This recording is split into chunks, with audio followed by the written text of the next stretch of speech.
Well, 76 is somewhere between 50 and 100. Here we are a week later, and I'm going to actually change the oil on this thing, change the oil filter. I probably end up pulling out the oil pan and looking at the oil sump as well, or the pickup tube. I have noticed that it seems to be taking a little longer for the oil pressure to drop. That's probably just wishful thinking on my part that the seafoam is doing anything, but maybe it is. Theory now is that the oil is thinner now. We're going to drop it. We're going to see if the oil filter is all clogged up from either long use or things having been left in it, and put in heavier oil. That will fix anything, but what the heck. Okay, this is the obligatory, oh, how's my oil looking test. Looks like oil, it's kind of new. So I'm not going to give a whole lot of credence to the old. Oh wow, it turned my world upside down and loosened every little piece of whatever. That could be darker, I suppose. Give it some time. Anyway, it matters not because it's all about to go out anyhow. Stay tuned. I will say that changing the oil's become a lot easier ever since the belly pan disappeared on me. Don't have to go through all the fun of taking that off anymore. Hey, while we're at it, here's a great tool I picked up recently, which is, I don't know if you can see it there, so we'll bring it out here. It's basically just a T-handled socket wrench. So once you do the, where are you? There we go. Look at that. So once you actually crack your nut, if you will, you can just spin it off real nice. In fact, let's give this cute little handle that lets it coast. I'm not sure why they needed that, but anyway, it was 30 bucks, or actually it was 15 bucks at Sears going out of business sale. Figure why not? And it's a nice way of doing a wrench. Anyway, here in this lovely A8 bottom side, boom, there it goes. And I would spin it, but I don't really need to do that. All right, the reason I've got this whole thing here is so that we can see if anything goes gluggity glug, clunk clunk, sludgety sludge as it drops out from underneath here. That's still up a little bit. Oh, look at that, dripping right into the sun. I'm going to keep my little grate in there. And there we go. I wasn't on gloves for this. This is my good working gloves. There's a lot of it, and hopefully my container's big enough. You could make a case kind of gluggy, but I don't think it's exactly, we're straining spaghetti here. Anyway, nice design, Audi. I love how that all works. Alright, I spared you the drama of me removing the oil filter housing, but there's my oil filter, which I will admit publicly, the last time I changed the oil on this car, which it had been after, 7,000 miles or so, and I'm using Sam's Club's finest, I think is the best way to put it, 10W30.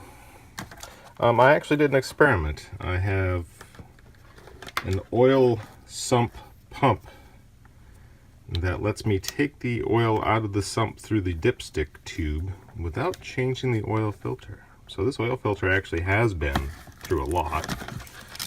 Let's see if this helps you in any way. You really can't see it on the video, but it's full up. There's no doubt about it. I don't think you can actually tell, but yeah, it's kind of impossible to use light, and I got a bright light. It's hard to tell, but yeah, she ain't fresh, and she is pretty gunked up. There's a glimmer of hope that somehow this thing is what's restricting all of our flow, because she has been used and abused. Here we are moments later. That's kind of what comes out on one of those slots. So I'm going to clear off my pick. Lovely. let's just clean your teeth, shall we? I'm gonna come over here. I know I haven't been in here. There we go. Here's a great example of it. That's just one slot. Focus, sweetheart. There. So yeah, there's a fair amount of shit. There you go. In the oil filter. Maybe that is restricting flow a little bit. Might get lucky. Alright, I gave it some thought and hooked up the oil pressure gauge, so that was all taken off and on. And if you're in for a penny, you're in for a pound, so I am going to take off the oil pan, which requires removing, the 15 or 20 little nuts that are down here. Where are you? Oil pan. Alright, there's my oil pan, and every one of those needs to come off. I've done it before.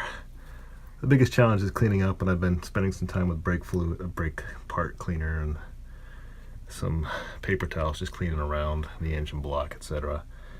Obviously, this is not my core leak, because that's just the whole vehicle's like that. But what do you want for 20 years old?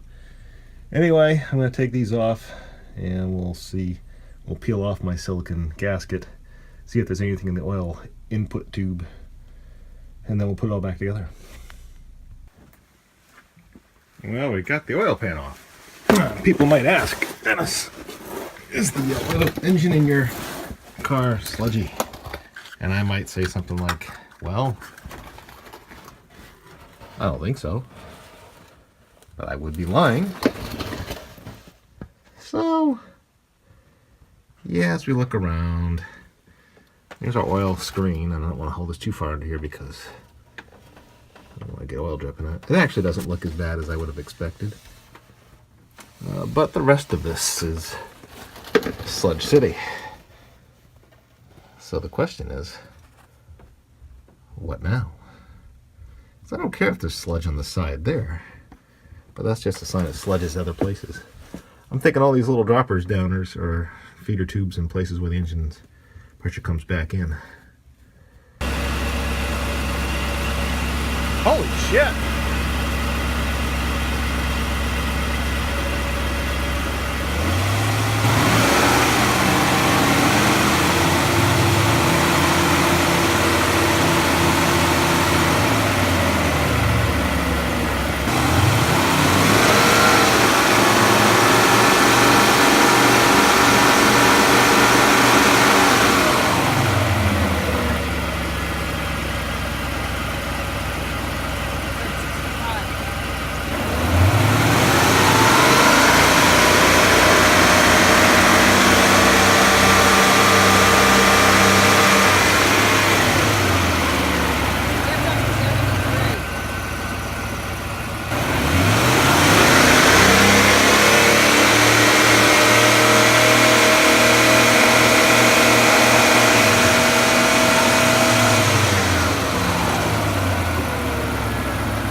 Well, that was highly unexpected and delightful.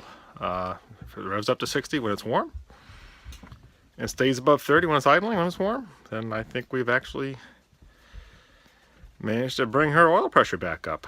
And that, of course, is probably more due to the plugged up cloggy oil filter than anything else, but let's just say that Seafoam had something to do with it. Cool! She's good for another 10 years.